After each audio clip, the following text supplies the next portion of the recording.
Assalamualaikum warahmatullahi wabarakatuh. Kali ini kita akan hitung bagaimana peluang menjadi Praja IPDN 2020. Subscribe dan tekan tombol lonceng agar kalian mengetahui berita terbaru tentang IPDN.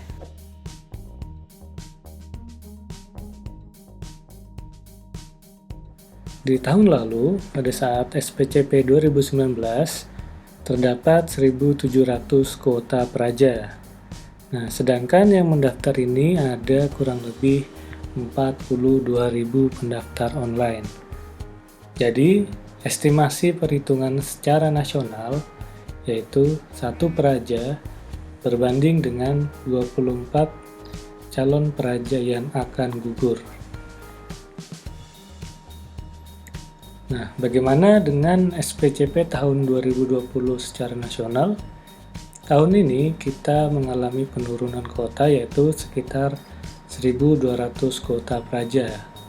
Yang menjadi pendaftar tahun ini masih belum bisa kita estimasi ya. Apalagi dengan moratorium atau tidak adanya penerimaan dari Sekolah Kedinasan STAN dan STMKG, mereka, para pejuang sekolah kedinasan tersebut, pasti akan beralih ke penerimaan calon praja IPDN.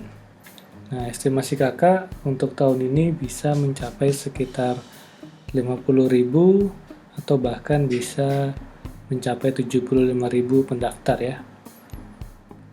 Jadi satu praja ini dalam skala nasional kurang lebih bisa menyingkirkan lebih dari 30 ya calon praja yang gugur, itu estimasi secara nasional. Nah, yang perlu diperhatikan bahwa adik-adik tidak perlu berjuang secara nasional. Kenapa? Karena realitanya untuk peluang lolos menjadi praja IPDN, yang pertama yaitu kuota kan kita adanya per provinsi ya, jadi bukan nasional. Nasional itu hanya kuota keseluruhan 1.200.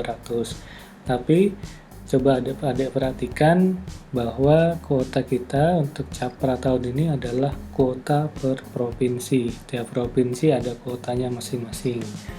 Jadi saingan sebenarnya adalah antar sesama Capra provinsi. Kemudian setiap tesnya terdapat rankingan dan perhitungan kuota tertentu. Nah, ini sudah kakak buat ya. Estimasi peluang lolos per provinsi ini tentatif, artinya bisa berubah sewaktu-waktu tergantung dari kebijakan tim SPCP IPDN dan juga tim dari Kemendagri ya. Nah, saya contohkan ini, kakak contohkan, kita ambil di provinsi di Sumatera ya, Sumatera bagian utara, ada Aceh, Sumut, Sumbar, Riau, dan Kepri. Ini kakak sesuaikan kuotanya dengan kuota yang ada tahun ini. Oke, perhitungan pertama ini adalah seleksi SKD atau seleksi kompetensi dasar. Seleksi kompetensi dasar ini akan dicari perenggingannya untuk melanjutkan ke kesehatan daerah 1, tes kesehatan daerah yang tahap 1. Nah, berdasarkan dari pengalaman CPNS tahun-tahun sebelumnya bahwa estimasi kuota untuk mendapatkan perenggingan dari SKD ini adalah 3 kali kuota awal ya. Jadi ini 3 kali kuota ataupun juga bisa 2,5 kuota. Nah, ini estimasi nanti tergantung dari kebijakan tahun ini. Nah, jika kita kalikan untuk Provinsi Aceh sendiri, kuotanya 51, jika kita kalikan dengan 3 yaitu terdapat 153 ranking teratas pada seleksi kompetensi dasar.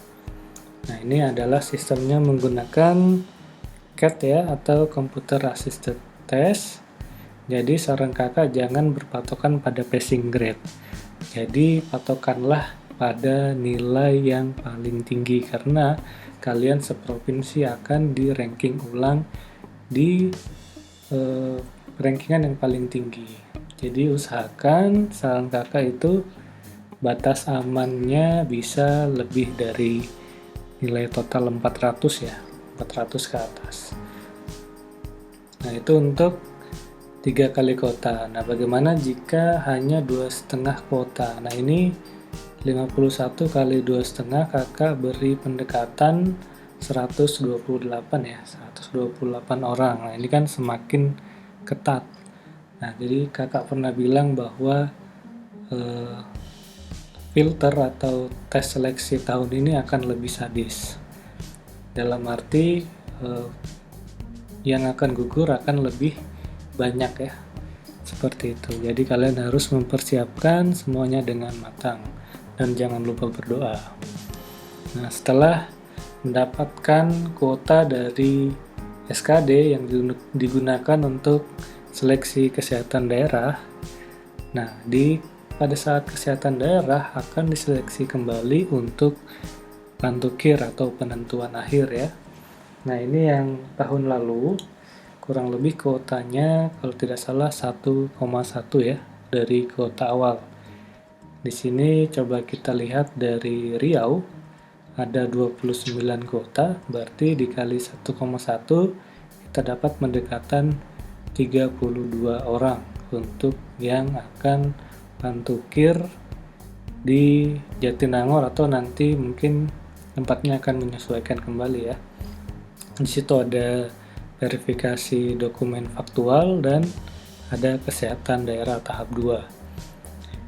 Nah, di sini jika kita lihat 1,1 berarti masih ada yang akan gugur pantukir. Nah, ini kakak juga sudah siapkan perhitungan estimasi yang akan gugur pantukir jika memakai kuota yang seperti ini. Contohnya tadi Riau yang dibutuhkan kuota 29, sedangkan untuk yang pantukir ada 32 calon peraja yang mengikuti pantukir. Jadi harus ada yang gugur sekitar 3 orang. Nah, seperti itu ya perhitungannya. Jadi bukan perhitungan senasional, akan tetapi kita hitung per provinsi.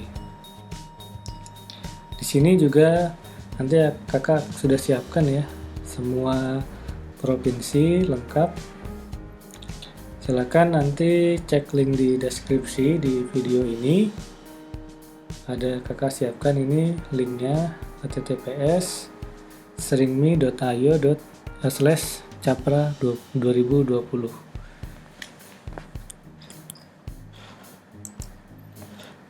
Nah, ini adalah perhitungan ya, perhitungan peluang lolos menjadi peraja IPDN 2020. Nanti silakan klik linknya, langsung akan menuju ke halaman ini ya. Kakak sudah siapkan lengkap 34 provinsi ya.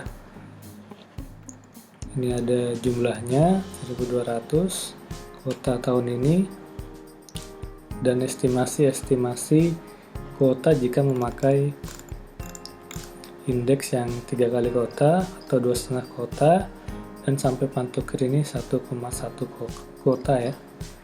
Serta kakak lengkapi yang gugur pantukir kurang lebih seperti ini ya perhitungannya. Oke, ini hanya perhitungan sementara ya. Jadi bisa berubah-ubah sesuai dengan kebijakan dari Kemendagri dan tim SPCP IPDN. Oke, semoga video ini bermanfaat. Jangan lupa like, subscribe, tekan tombol lonceng untuk mengetahui update video selanjutnya. Dan jangan lupa silakan komentar jika ada yang ingin ditanyakan. Terima kasih. Assalamualaikum warahmatullahi wabarakatuh.